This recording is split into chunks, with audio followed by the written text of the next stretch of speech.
There's a woman who has been hated by millions of people for decades. She has been screamed at on the street, chased by cars at 100 miles per hour, photographed through windows, called a home wrecker, a villain, a shadow. She watched the world bury a princess and then, quietly, somehow, blame her for the funeral. She never fought back in public. Not once. She just kept walking. And then, one morning in February 2024, the man she had loved for most of her life received a cancer diagnosis.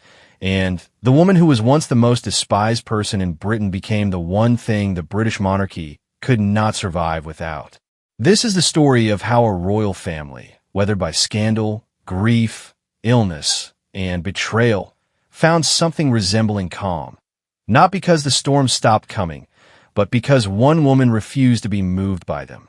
And how the people around her, one by one, chose to stand beside her instead of apart.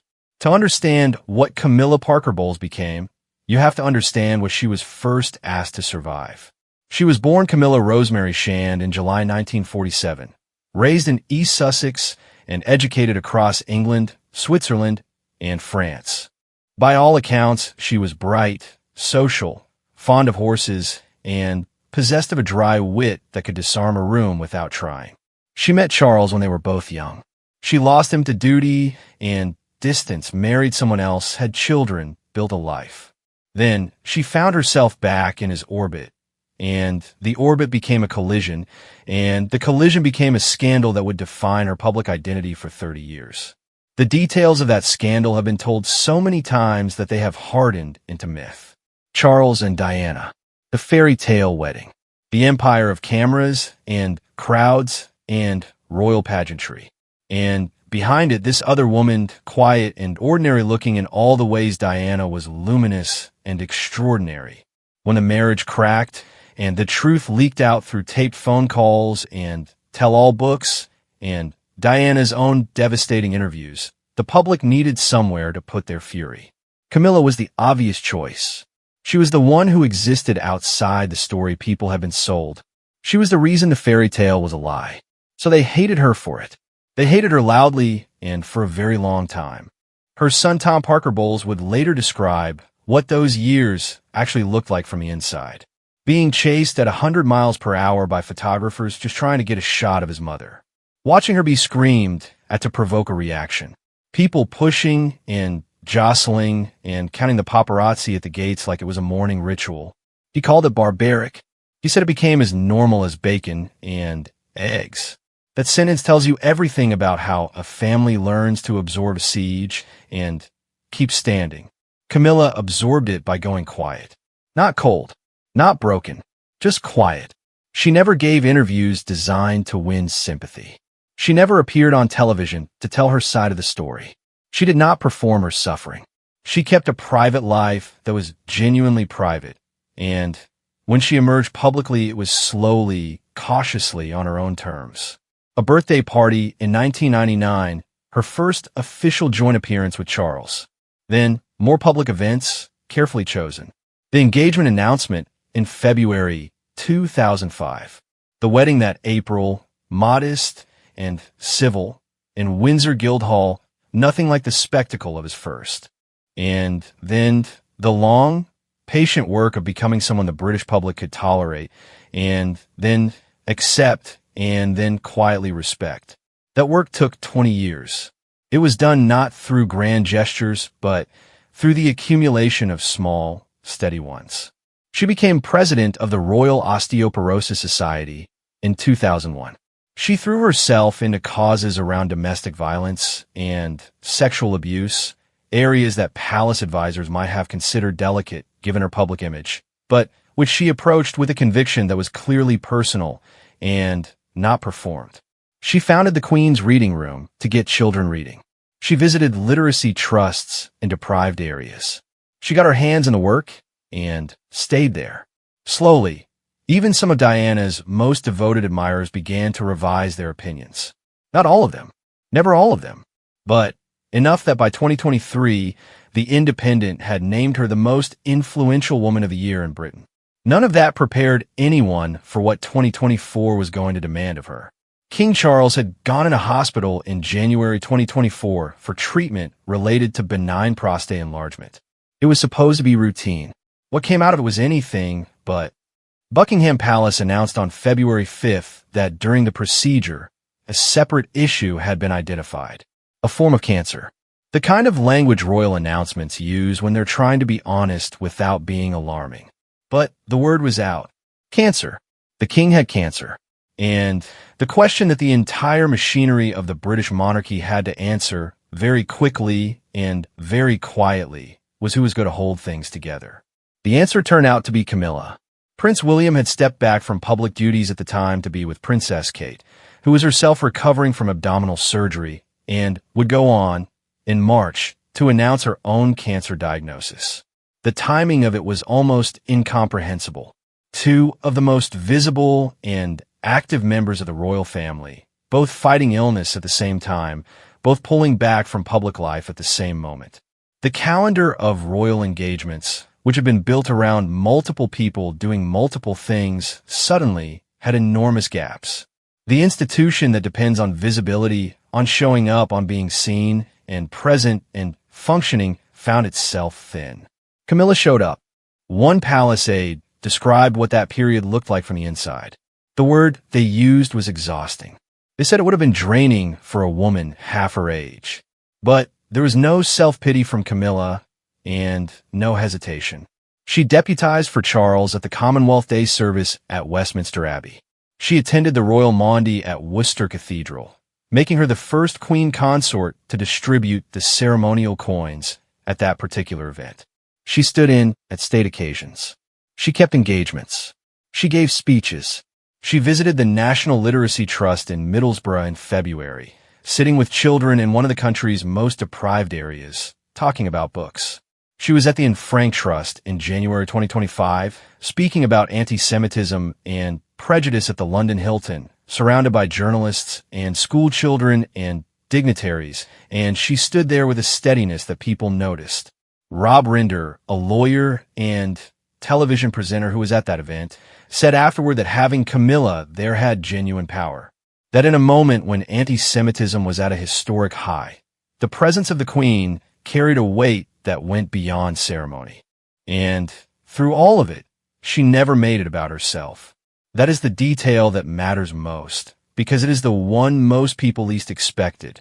The woman who had spent 30 years being accused of selfishness and calculation turned out, in a crisis, to be the least self-interested person in the building. She was not angling for coverage. She was not managing her reputation. A palace source put it plainly. She is a stranger to self-pity. She never wallows. She inherited something from her late father, a man shaped by wartime stoicism, a man for whom complaining was its own kind of failure. She weathered criticism. She cracked on. That was the entire philosophy. There is something almost old-fashioned about it, something out of step with the modern age of royal image management and social media strategies and carefully curated vulnerability. Camilla did not do vulnerability in public. She did duty. The difference is enormous, and it is visible. And in 2024, when the palace needed someone who would simply show up and keep moving, that old-fashioned quality turned out to be exactly the right thing. But Camilla was not carrying all of this alone. Even during the worst of it, even when Charles was most limited in his public duties, the family was communicating. William, despite the impossible weight of his own household's crisis, was watching. He had grown up knowing Camilla first as an absence, then as a presence, then as a complication, then as something more. By 2024, whatever the private complexities of that history, the public behavior told a different story. William appeared at engagements with Camilla. He stood beside her. He showed up. That mattered. Not as theater, as fact. Because the truth of how a family holds together under pressure is rarely visible in the grand moments. It lives in the small ones. The appearance at an event no one thought was politically significant. The decision to be photographed together when the photograph was not required. The refusal to let the institution look fractured even when the people inside it were exhausted and frightened and quietly grieving things they could not yet name. In the first months of Charles's illness, three things were true simultaneously. The king was fighting cancer. The Princess of Wales was fighting cancer. And the British monarchy was fighting the specific kind of institutional panic that comes when people realize that the structure they thought was stable is built on individual human beings who can get sick and cannot always show up. The only answer to that panic was presence. And Camilla provided it in a way that no one, perhaps including Camilla herself, had fully anticipated. By the time the full picture of that year became clear, something had shifted in the way people talked about her. The old framing, the villain, the other woman, the shadow behind Diana, had not disappeared. It never fully disappears. But it had competition now. There was another version of Camilla available to people who were paying attention. The version that showed up when the king could not. The version that visited children in Middlesbrough and stood in rooms full of grief and cancer patients and anti-Semitism survivors and did not flinch. The version that her son described, not as a queen, but as a woman who had been through the barbarity of the press siege and come out the other side with her spine still straight and her nature still intact. That version was harder to hate. It was not the end of the storm. The storm had more weather in it. But it was the moment the royal family made a quiet, unspoken decision. They were going to face what was coming together. Camilla at the front, the rest of them behind her. And for a family that had spent decades, known more for its fractures than its unity, that decision was itself a kind of revolution. The thing about a royal family is that it cannot afford to look like it is falling apart, even when it is. There's a reason the palaces keep their curtains drawn. A reason the announcements are measured, and the language is carefully chosen, and the photographs are deliberate. The British monarchy has survived because it understands, at a bone-deep level, that perception is not the same as reality, but it is almost as important. You could be frightened inside the walls. You could be grieving inside the walls. You can be carrying something so heavy it bends you. But the face that goes out into the world has to be composed, because the moment it stops being composed, every journalist in Britain will write the headline that the palace has spent 50 years trying to prevent. And so in 2024, when cancer came for the king and the Princess of Wales at the same time, the people behind the curtains had to figure out how to keep the face steady. They managed it, just barely, and the cost was carried almost entirely by Camilla. But what happened inside the family during that period was more complicated and more human than any official statement suggested. Prince William has never been a man who makes things easy for himself. He carries his grief visibly, even when he thinks he is hiding it. And the grief of 2024 was layered in ways that would have broken someone less stubborn. His wife was ill. His father was ill. He was being asked to hold his household together, to be present for three young children who did not fully understand what was happening, and simultaneously to be the heir apparent to a throne whose current occupant was facing mortality. He described it himself, eventually, in an interview for a television program, as the hardest year he had ever had. He said the rug had been pulled from under his feet. He said he had been taken to some pretty not great places. For William, who has spent his adult life managing the gap between his public composure and his private devastation, that level of honesty was almost unprecedented. Behind the scenes, royal author Robert Jobson reported that William had been shaken to his core. That phrase, shaken to the core, is one of those careful British understatements that means something much larger than it sounds. It means that the man who had spent 30 years building himself into the future of the monarchy had suddenly been forced to reckon with the fragility of the present one. His father was not a permanent fixture. Kate was not invincible. The things that felt solid had turned out to be temporary, and that realization does not visit a person gently. What is remarkable is what William did with that knowledge. He showed up. He had not pulled back further. He did not retreat into private life and allow Camilla to carry everything while he grieved in Norfolk. He appeared at public engagements. He stood beside his father at events when Charles was able to attend. He stood beside Camilla when Charles could not. He gave the institution the visibility it needed even while he was quietly falling apart. And in doing so, he communicated something to the public that no press release could have managed. The royal family was not broken. It was bruised and frightened and thinner than it should have been, but it was holding. The relationship between William and Camilla is one of those things that royal observers have long watched with careful attention and never fully decoded. It began badly, as most things involving Camilla and Diana's sons were bound to. The boys grew up with their mother's pain. They knew what Camilla represented in that pain. Whatever private conversations happened between William and Charles in those early years, and whatever understanding was eventually reached, the process was slow and private and never fully explained in public. By 1998, Camilla had reportedly met William and Harry. By 2005, she was their stepmother.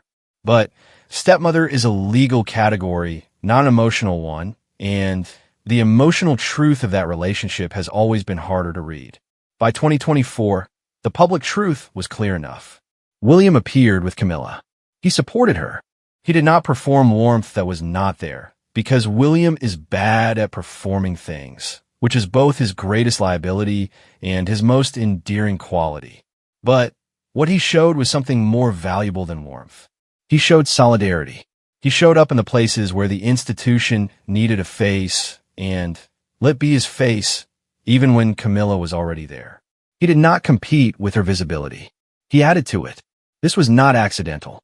Meanwhile, from across the Atlantic, the other storyline was playing out in a way that made the family's unity even more visible by contrast. Prince Harry and Meghan had left royal life in 2021. Harry's memoir, Spare, had arrived in January 2023, full of revelations and accusations that had sent shockwaves through the palace and the press. For a while, the damage had felt potentially permanent.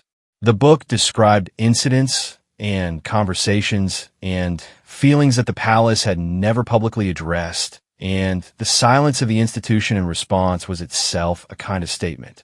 But silence is a strategy that only works over time, and by 2024, with the king ill and the family closing ranks around shared crisis, the book was beginning to look like what it actually was, the product of a particular moment of pain, now receding in the rearview mirror. A palace source described it exactly that way. Harry and Meghan's broadside was drifting into the rearview mirror, a full 2 years after publication. The contrast was instructive. On one side, a family dealing with cancer and crisis and institutional pressure, choosing to face it together, choosing quiet solidarity over public complaint. On the other, a narrative that had been built on complaint and exposure, now losing its charge precisely because the family it was aimed at had stopped responding to it and started doing the harder, less dramatic work of simply functioning. Camilla had never responded to Harry's book in public. She had not responded to years of Diana commentary either. This was not passivity. It was strategy, and it was a strategy rooted in something deeper than calculation. She genuinely did not believe that public complaint helped anything. She had seen enough of the alternative to know that responding to attacks only extended them. You absorbed the hit. You kept moving. You let the work speak. In November 2024, Camilla was hospitalized with a chest infection that was later revealed to be a form of pneumonia. The timing was brutal. She had just come through months of carrying the institution on her own shoulders, stepping in everywhere that Charles and William could not, and her body finally said no. She canceled several public engagements. The Vatican visit that had been planned was briefly postponed, and for a moment, the press began asking the question that the palace had been dreading. What happens if Camilla is also unavailable? She recovered. She came back, but the pneumonia left its mark in the form of chronic fatigue that stretched into early 2025 and made her mornings sometimes too heavy to lift. She was 77 years old. She had fought for her place in British public life for 30 years before being accepted. And in the 2 years since the coronation, she had carried more institutional weight than anyone had anticipated. Even she had limits. What is striking about how those limits manifested is what Camilla's own circle said about them. A A palace source noted that she is not known for wallowing. That self-pity is not seen as an attractive quality in her world. That she cracked on. The language used by the people around her is consistently the same. She does not complain. She does not stop. She finds the next thing and does it. There is something almost stern in that portrait, and it raises the question of what it costs a woman to be that way over a lifetime.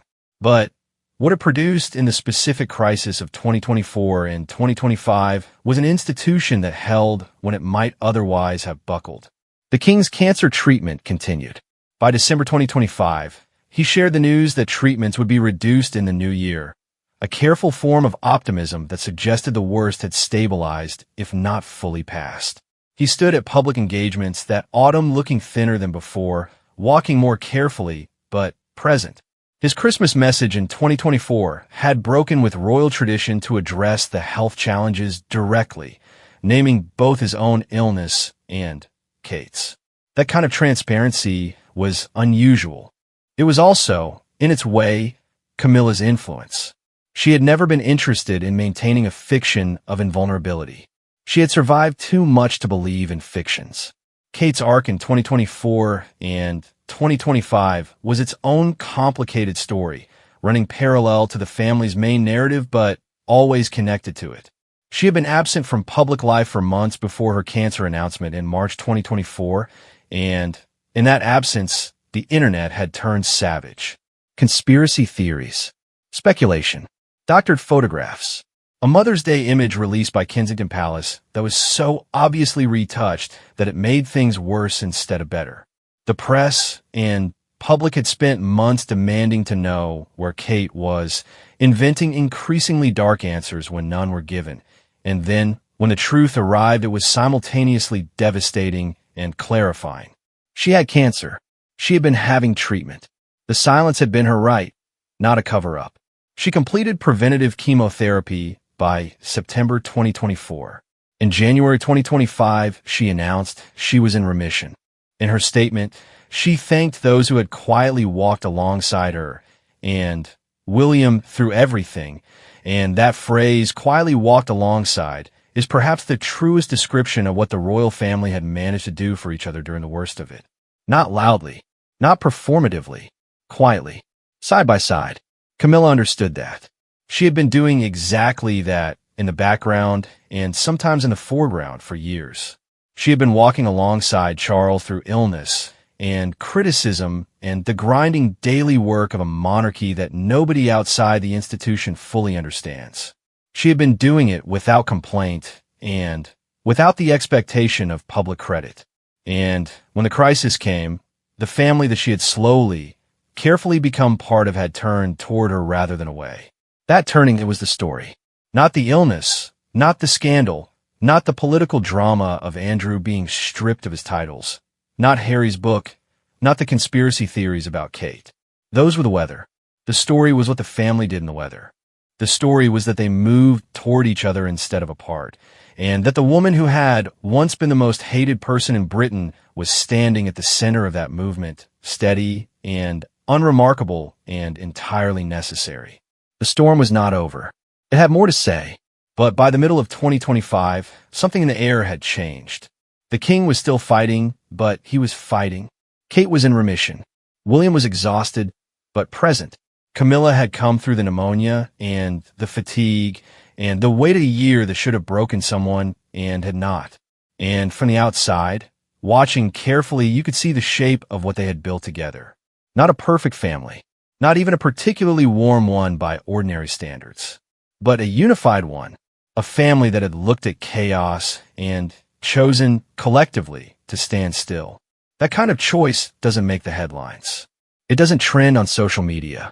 It doesn't generate the kind of content that the modern media machine runs on. But it is, in the end, the thing that decides whether an institution lasts another generation or quietly collapses under the weight of its own contradictions. The royals chose to last, and that choice had a face.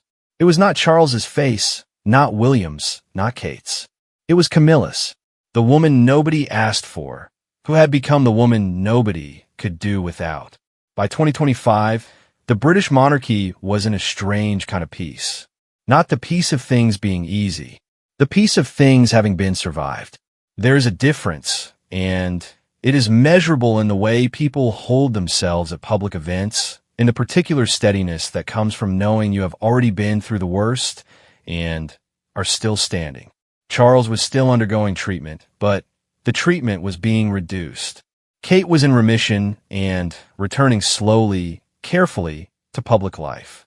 Camilla had recovered from her pneumonia and her fatigue and was doing what she always did, showing up, doing the work, refusing to make a scene out of it. And the question that had been hanging over the monarchy since the horrible double diagnosis of early 2024, the question of whether this family could hold, had been answered. They could. They had.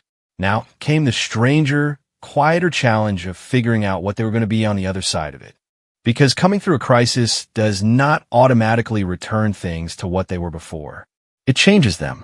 It changes the people inside it and the relationships between them and the way those people understand themselves.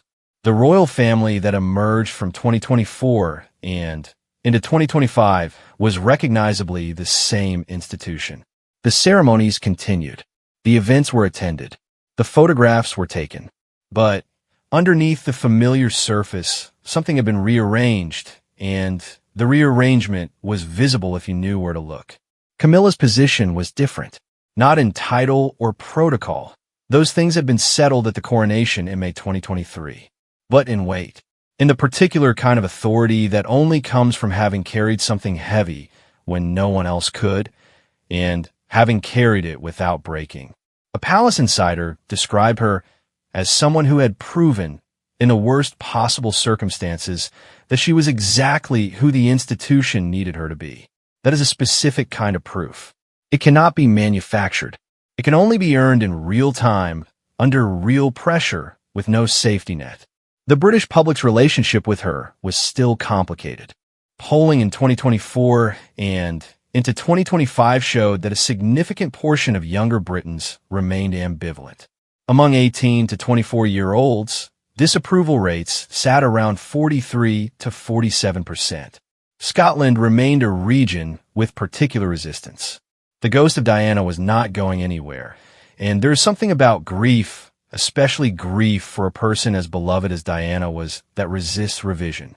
The people who loved Diana had not stopped loving her. They had not stopped seeing Camilla as the person responsible for the fairy tale dying. That part of the public story was not going to change, and Camilla, for her part, seemed to have understood that a long time ago. She had stopped trying to win those people over. She had started trying to do something better. She had started trying to be genuinely useful to the people she could reach. The literacy work continued. The work around domestic violence survivors continued. The osteoporosis advocacy continued. These are not headline causes. They were not the kind of causes that generate viral moments or emotional television. They were grinding, important, unsexy work done consistently over 2 decades. And they had their own kind of impact, the kind you measure not in polling numbers, but in the faces of the children who looked up at her in Middlesbrough and felt seen by someone they had not expected to see them. Her son Tom, in his own way, reflected this quality. He had spent years navigating the peculiar position of being Camilla's child without being royal, close to the monarchy without being inside it, known to the public without being properly visible. His father was Andrew Parker Bowles, her first husband, and Tom had grown up watching the paparazzi siege from the inside, counting the cameras at the gates, being chased at speed as a young man, simply for being her son. He had described it as barbaric, and then said it had become as routine as breakfast. That sentence describes an entire childhood.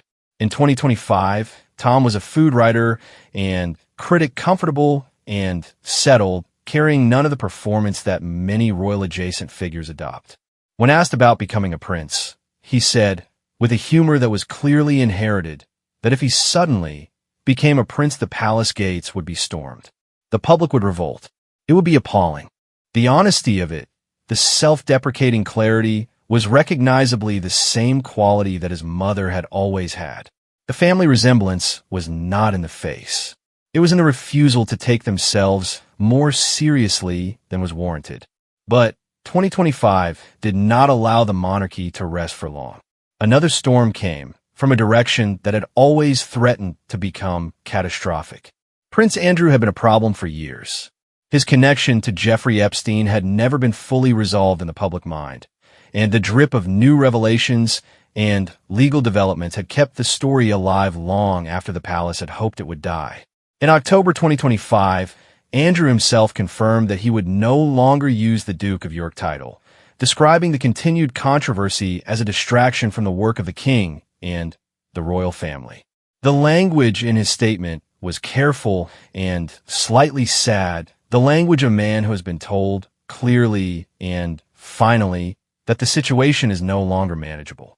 Shortly after, King Charles initiated a formal process to strip Andrew of his remaining styles, titles, and honors. Andrew Mountbatten Windsor, the statement said, no longer a prince. It was one of the more remarkable acts of the king's reign. To formally strip your own brother of a title requires a kind of institutional ruthlessness that sits uneasily with the image of a gentle, plant-talking, environmental campaigning monarch. But Charles had made the calculation, or it had been made for him, that Andrew's presence as a prince was now costing the monarchy more than it could afford to pay. The cancer year had shown the family what it looked like when they unified. They were not going to spend that hard-won unity protecting someone who could not be protected. Camilla had watched the Andrew situation for years without commenting on it publicly. She had followed, according to one source close to the palace, the coverage around Virginia Giuffre's memoir closely. She was aware of what was at stake, but she did not insert herself into it. That was Charles's family, and in the complicated emotional geography of a blended royal household, that boundary mattered. What Camilla did instead, in the wake of Andrew's removal, was exactly what she had done during every other crisis. She kept working. She appeared at engagements. She stood at the front of the institution and let her presence suggest that the institution was functioning, that its values were intact, that the chaos around its edges had not reached the center.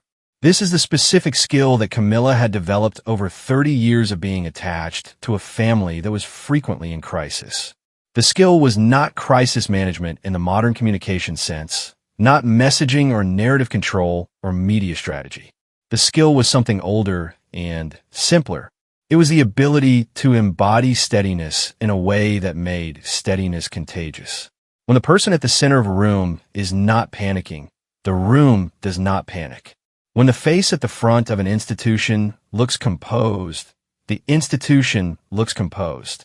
Camilla had learned through 30 years of being screamed at and chased and blamed for things she could not defend herself against in public, that composure was not the suppression of feeling. It was the decision to act from something other than feeling, to act from duty, from purpose, from the stubborn conviction that the work mattered more than the noise around it. Charles, for his part, had returned to public duties with a gratitude that was visible in the way he conducted himself at events in 2025. He was not the same man who had been king in 2022. He was older, quieter, more deliberate in the way he moved through rooms. There was something about the cancer, about the long months of treatment and reduced schedule and dependence on the people around him, that had clarified him. He appeared at the Sandringham Flower Show in August 2025, the first time a royal had attended since 2023. He stood beside Camilla in the photographs. They looked in the way that long-married people sometimes look at large public events, like two people who have had the same private conversation so many times that they no longer need to have it at all. Like people who have built something and know its weight. In April 2025, on their 20th wedding anniversary, Charles and Camilla made an unplanned visit to the Vatican to meet Pope Francis, who was recovering from his own bout of pneumonia. It was one of those moments that is almost too symbolically loaded to be real. Two people who had waited decades to be together, visiting a dying pope on the anniversary of the day they had finally made it official. Francis died 12 days later. The timing was the kind that makes you stop and consider the strange way lives intersect at the edge of things. Kate's return to public life in 2025 added something to the family's visible unity that had been harder to access during the worst of the health crisis. She and William appeared at Wimbledon in June with their children, George and Charlotte, two quiet, composed children who managed the cameras the way only children raised under observation can. Kate's presence had a specific quality to it, the quality of someone who has looked at their own mortality and come back changed, but not diminished. She thanked, in a January statement on her remission, those who had quietly walked alongside her. That phrase keeps returning. Quietly. It is the modifier that defines how this family operates at its best. Not loudly, not publicly, not with the kind of emotional performance that the modern media world rewards, but alongside, present, bearing the weight together. William, heading into a future that had never looked so complicated and so clear at the same time, was changing too. He was harder and more careful than the William of 5 years ago. He had stopped expecting the road to be smooth. He had started understanding what his grandmother, Queen Elizabeth, had always understood, that the job was not about enjoying the circumstances. The job was about showing up in the circumstances, whatever they happened to be, and doing it with enough consistency that the institution around you could continue to function. He was learning that lesson later than she had, but he was learning it. And through all of it, Camilla was there. Not as the hero of the story, because she would be the first person to reject that framing. Not as the woman who saved the monarchy, because that is the kind of language that would make her roll her eyes. But as the person who showed up, who stepped into every gap, who carried the institution on her back during the months it could not carry itself, and then stepped quietly aside when others were ready to take the weight again. Who refused at 77, after 30 years of being hated and 5 years of being accepted and 2 years of being genuinely necessary, to be anything other than exactly who she was. That is a specific kind of strength. It does not make for a clean narrative. It does not have a triumphant single moment or a villain defeated or a love story completed. It is the strength of duration, of continuing, of finding the work and doing it and finding it again the next day, of standing in rooms full of pain, cancer patients and anti-Semitism survivors and literacy-deprived children, and meeting them with something real rather than something performed. The British monarchy in 2025 was not the institution it had been before the cancer and the scandals and the departures and the grief. It cannot be. Things that have been tested at that level do not come back the same. They come back either weaker or more honest, and this one came back more honest. The cracks were visible. The limitations were acknowledged. Charles spoke about mortality in his Christmas messages. William spoke about hard years in television interviews. Kate spoke about the roller coaster of recovery. These were not the careful, sealed statements of an institution trying to look invulnerable. They were the statements of a family that had decided, in some quiet collective way, that honesty was now more valuable than the fiction of permanence. That shift, that choice toward honesty over performance, was Camilla's legacy as much as anyone's. She had never been able to perform the fairy tale, because the fairy tale had always been built on leaving her out. She had lived her entire public life in the space where the official story could not go. And because of that, she had never had the option of pretending. She had only ever been able to be real. And reality, it turned out, was exactly what the monarchy needed. The storms will come back. They always do. Andrew's story is not finished. Harry's is not finished. The institutional challenges of relevance and cost and reform will not go away. The young people who distrust Camilla will not all change their minds. Diana's memory will not soften. The press will keep finding things to write about because there will always be things to write about. That is the nature of a family that lives its life in public and always has. But for now, in the strange calm of 2025, the British royal family looked at what it had survived and what it had become in the surviving, and it held together. Not perfectly, not without pain, but together, united, against all the chaos that had tried to pull it apart. Camilla stood in the middle of it, steady, already moving toward the next thing. That was enough. That was everything.